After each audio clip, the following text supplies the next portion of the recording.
আমি শঙ্কর ঘোষের কাছে যাব। শঙ্করটা একদিক থেকে কিন্তু অনির্বাণ ঠিক কথাই বলছে, মানে ওরা কিন্তু একটা ডেমোক্রেটাইজেশন করেছে, মানে একটা সাম্য তৈরি করেছে। মানে অনির্বাণ হয়তো এটা বলার চেষ্টা করছে আজকে চার্চের জমির জায়গায় ভারত সেবাশ্রম সংঘের জমি হতো তাহলেও ওদের নজর থাকতো, আজকে যদি এটা ওয়াক অফ প্রপার্টি হতো তাহলেও হয়তো ওদের নজর থাকতো, দেবোত্তর সম্পত্তি হলে তাহলেও নজর থাকতো, মানুষদার বাড়ি হলেও নজর থাকতো, বা আপনার কোনো অফিস হলেও নজর থাকতো। মানে বেসিক টার্গেটটা জমি, এটাকে কেন হিন্দু মুসলিম খ্রিস্টান জমি বলা হচ্ছে? ধন্যবাদ ময়ূক। প্রথমত পশ্চিমবঙ্গ একটা বিগার পলিটিক্যাল কনস্পিরেসির মধ্যে দিয়ে যাচ্ছে।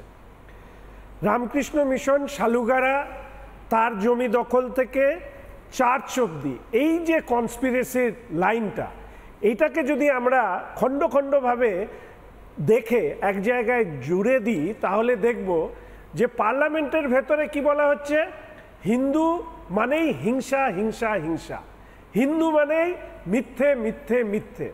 রাজ্যে মাননীয় মুখ্যমন্ত্রী হিন্দু বিদ্বেষী মনোভাব তিনি সেটাকে প্রকাশ করেছেন, এবং তার পরপরই যদি আমরা দেখি রামকৃষ্ণ মিশন, ভারত সেবাশ্রম সংঘ, ইসকন, এবং সেই সময় আমি ব্যক্তিগতভাবে বলেছিলাম যে তৃণমূলের জমি হাঙরদের মুখে এইবার যে জায়গাগুলো পড়বে সেটা হচ্ছে ধর্মীয় প্রতিষ্ঠানের রেখে যাওয়া জমি বা ধর্মীয় প্রতিষ্ঠানের জমি।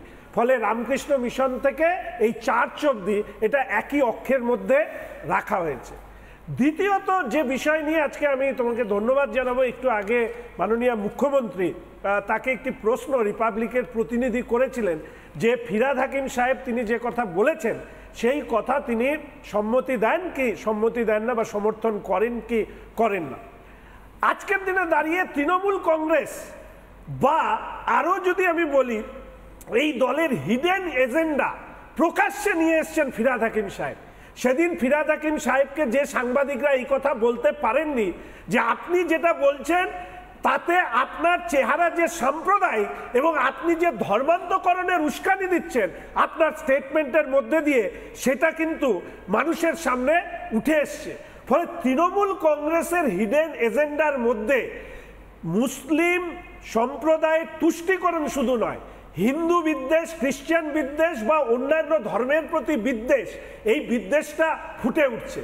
এবং এর পাশাপাশি এটাও খুব আশ্চর্যের, অন্তত আমি ব্যক্তিগতভাবে মনে করি আমরা এখানে যারা বসে আছি আমরা সবাই বাই বার্থ হচ্ছে আমাদের রিলিজিয়াস আইডেন্টিটি তৈরি হয়, নট বাই চয়েস।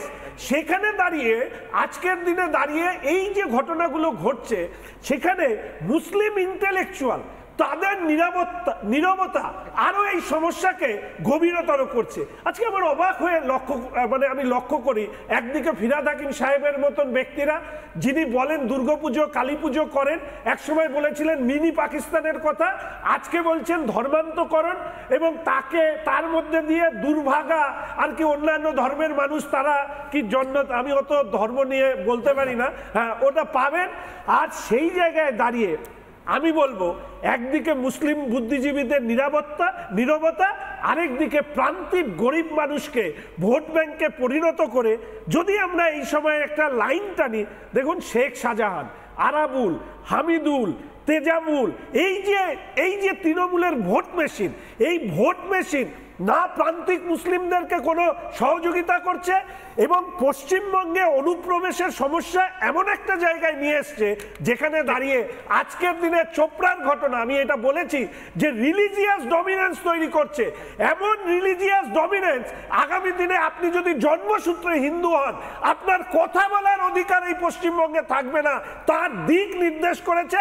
আজকে যে সমস্ত বুদ্ধিজীবীরা সকল ধর্মনিরপেক্ষতার কথা বলে তারা আড়ালে আবডালে দাঁড়িয়ে ধর্মনিরপেক্ষতা শেখান, কিন্তু চোপড়ায়ও যান না আর ওনারা সন্দেশখালীও খুঁজে পান না। চন্দন দা আপনার কাছে যাবো। চন্দন দা খুব সিম্পল একটা প্রশ্ন আমার, একবার মীনাক্ষীর সেই সিকোয়েন্সটা আরেকবার দেখে নিই, তারপরে আপনাকে একটা প্রশ্ন, যে প্রশ্নটা আপনাকে উত্তর দিতেই হবে, এড়িয়ে যেতে পারবেন না। দেখি একবার।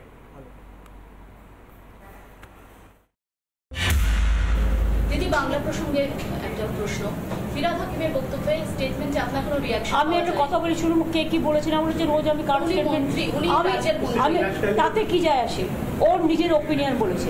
আপনি কি সমর্থন করেন? আমি এসব দেখিনি, শুনিনি। না, উনি বলেছেন মুসলিম আমি পরিবারে প্লিজ আমি একটা কথা বলি, না করলে দুর্ভাগ্যজনক, আপনি কোন চ্যানেলে রিপাবলিক। আমি একটা কথা বলি, এসব কোয়েশ্চেন আশা করি এখানে করবেন না। না, আপনার স্টেটমেন্ট আমি- পাওয়া যায়। উদ্যোগজি আপনি জানলেন আপনি সমর্থন করেন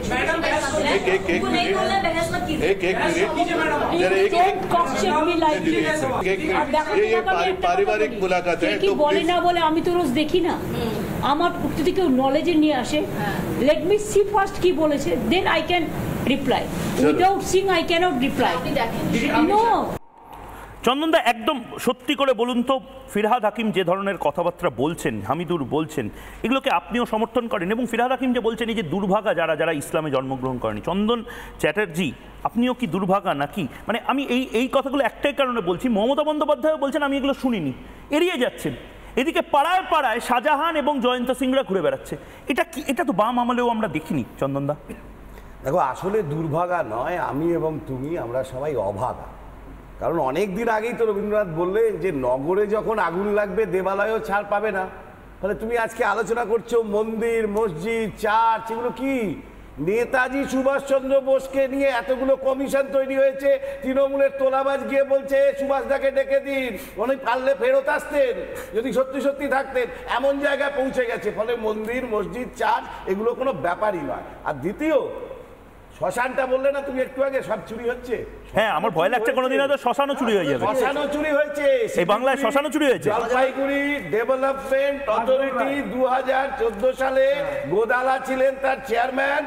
2014 সালে শিলিগুড়ি জলপাইগুড়ি ডেভেলপমেন্ট অথরিটির আন্ডারে শ্মশানও চুরি হয়ে গেছে। ফলে চুরি হতে কিছু বাকি নাই, শুধু বাঙালির মনন, চিন্তা, মেজাজ, বুদ্ধি, এইরকম কতগুলো জায়গায় সেখানেও হাত রাখার চেষ্টা করা হচ্ছে। তাই নীরব আজকে অনেকে। তো আমার প্রশ্ন অন্য, তুমি কি করে আশা করছো উনি জানবেন? পার্থবাবু যা যা করলেন, খাটের তলায়, বান্ধবীর খাটের তলায় টাকা রাখলেন, উনি জানতেন বলেছেন? ওই অনুব্রতর ব্যাপারে উনি জানতেন বলেছেন?